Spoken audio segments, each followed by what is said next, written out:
For 99% of people, debt is a trap.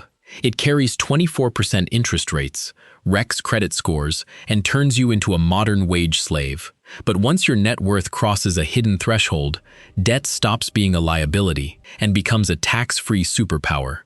The rich don't pay taxes with cash. They pay their bills with borrowed money. Here is how the debt game flips upside down. In the modern financial system, debt does not treat everyone equally.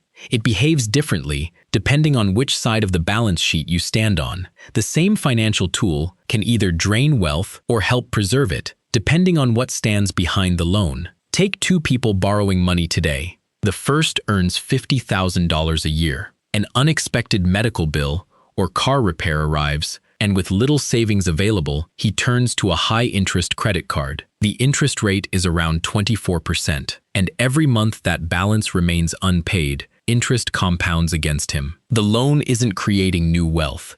It is simply helping him survive the present at the cost of his future cash flow. Now compare that with someone who owns a diversified investment portfolio worth $30 million. She needs $10 million for a major purchase or investment opportunity. Instead of selling appreciated stocks and immediately triggering capital gains tax, she approaches a private bank. Using part of her portfolio as collateral, the bank extends a securities-backed line of credit at a much lower interest rate than most consumers could ever obtain. The cash she receives is a loan, not income. Under current U.S. tax law, borrowed money is generally not treated as taxable income because it must be repaid. Meanwhile, she continues to own the underlying investments, allowing them to remain invested and potentially continue appreciating over time. The word is still debt. The lender is still a bank. The paperwork looks remarkably similar, yet the economic outcome is completely different. This difference exists because modern lending is built around one central idea: risk. Banks are not simply selling money. They are pricing uncertainty. When a borrower has little collateral, unstable income, or limited financial history, the lender faces greater risk of not being repaid. Higher risk usually means higher interest rates and stricter lending terms. But when someone already owns valuable assets that can easily cover the loan if something goes wrong, that perceived risk falls dramatically. Lower risk often translates into lower borrowing costs and greater flexibility. This is the inverted paradox of debt. The people who need money the most often pay the highest price to borrow it, while those who already possess substantial wealth can frequently access capital at much lower costs. This is not because one group is inherently smarter than the other. It is because the financial system prices collateral, not fairness. Debt itself is neither good nor bad. It is simply leverage, and leverage magnifies whatever financial position already exists. Let's follow that same financial tool as it changes character, from zero net worth to $50 million, and see why debt transforms so dramatically along the journey. At the bottom of the wealth ladder, debt often functions less like a financial tool and more like an emergency lifeline. When your net worth ranges from $0 to $100,000, lenders usually don't see abundant assets protecting the loan. They see uncertainty, and they price that uncertainty aggressively. Credit cards are one of the clearest examples. Unlike installment loans, many credit cards use revolving credit. Every month, interest is charged only on the unpaid balance, allowing the debt to continue growing if payments remain small. Imagine carrying a $10,000 balance at a 24% annual interest rate while paying only the required minimum each month. The minimum payment primarily covers accumulated interest first, with only a small portion reducing the original balance.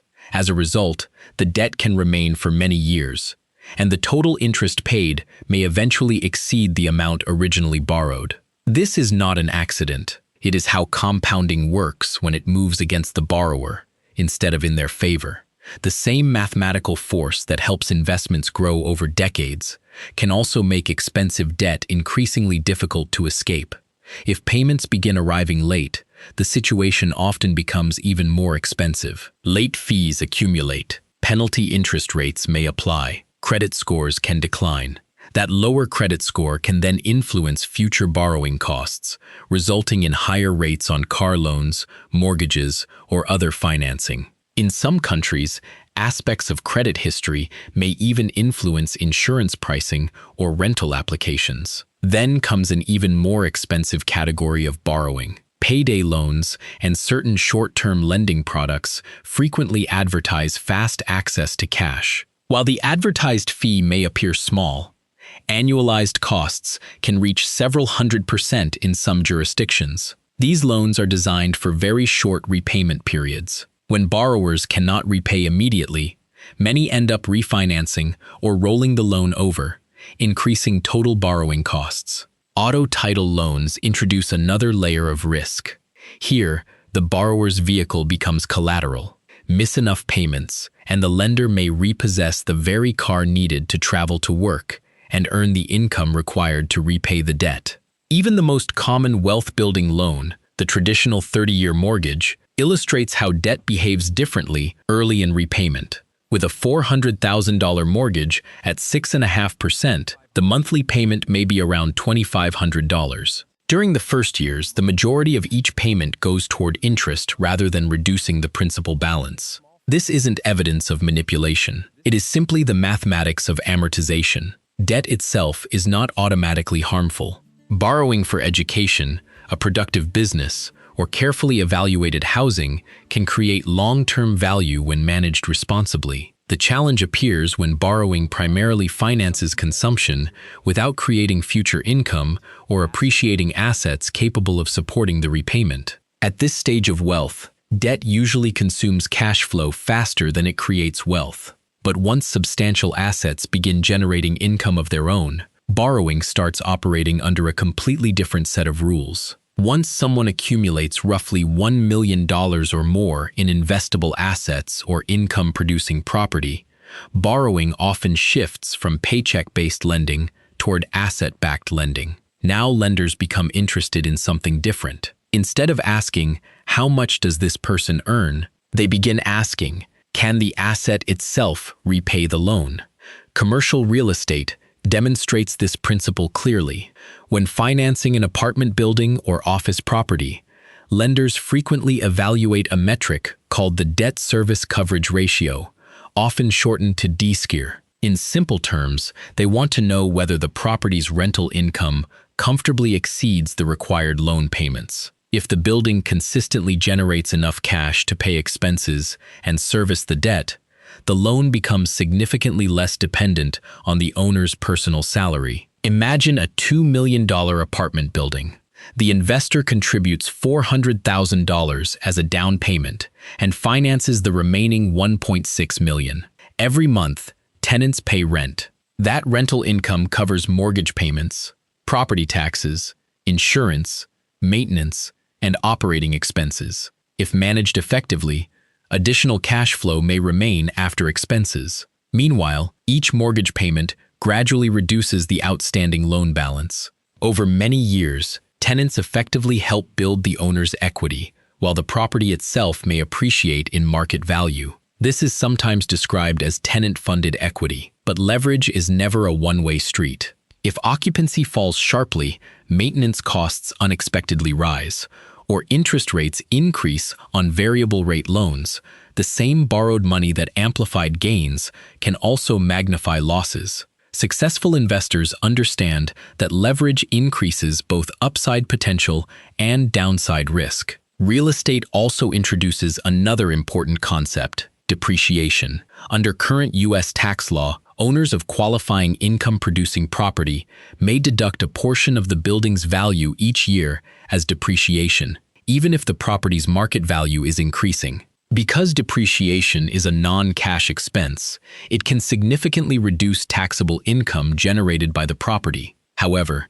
depreciation is generally not permanent tax forgiveness. When the property is eventually sold, part of those deductions may be subject to depreciation recapture, which is taxed under its own rules. Many investors manage this by using legal strategies such as Section 1031 exchanges, allowing gains from qualifying investment properties to be deferred into another qualifying property instead of recognizing them immediately. Again, the key word is deferred. The tax is postponed under specific legal requirements rather than permanently eliminated.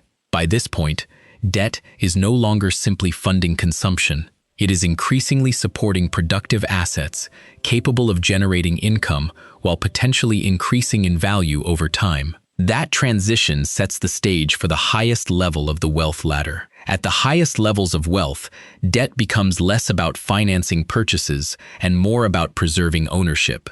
One strategy commonly discussed in wealth management circles is often summarized as buy, borrow, die. The first step is buying appreciating assets. These may include diversified stock portfolios, privately held businesses, investment real estate, or other assets expected to increase in value over long periods.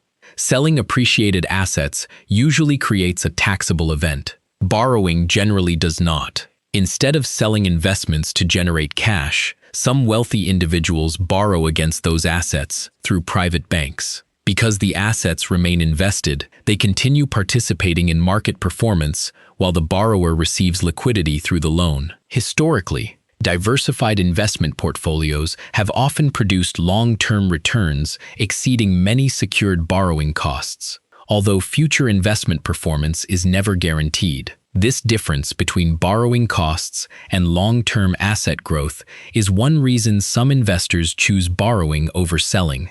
But this strategy is not without meaningful risk. If financial markets decline sharply, the collateral securing the loan loses value. The lender may require additional collateral or partial repayment through what is commonly known as a margin call. If those requirements cannot be met, assets may be sold at unfavorable prices. Borrowing against investments therefore shifts risk rather than eliminating it. The final part of the phrase, die, refers to estate planning rather than avoiding taxes altogether.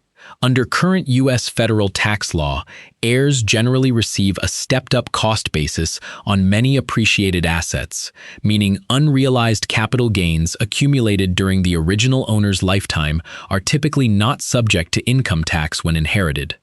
However, this does not automatically eliminate estate taxes. As of 2026, the federal estate tax exemption is $15 million per individual, or $30 million for many married couples using portability rules. Estates exceeding those thresholds may still owe federal estate tax on the value above the exemption. For that reason, many high net worth families also use trusts, charitable planning, lifetime gifting, and other estate planning techniques to manage potential tax exposure within existing law. These strategies do not erase taxes. They help determine when taxes are paid, how assets are transferred, and how ownership can continue across generations. So what does all of this actually teach us? Debt is not a universal blessing, nor is it a universal curse. It is a financial amplifier. At the bottom of the wealth ladder, debt often magnifies financial fragility because repayments depend almost entirely on earned income. In the middle, debt can become a tool for acquiring productive assets capable of generating their own cash flow when used carefully and responsibly. At the highest levels, debt may serve as a liquidity tool that helps preserve ownership of appreciating assets while fitting into broader tax and estate planning strategies. The mathematics of borrowing never change. Interest still accrues. Loans still require repayment. Risk never disappears. What changes is the quality of the collateral, the purpose of the borrowing, and the financial position of the person using it.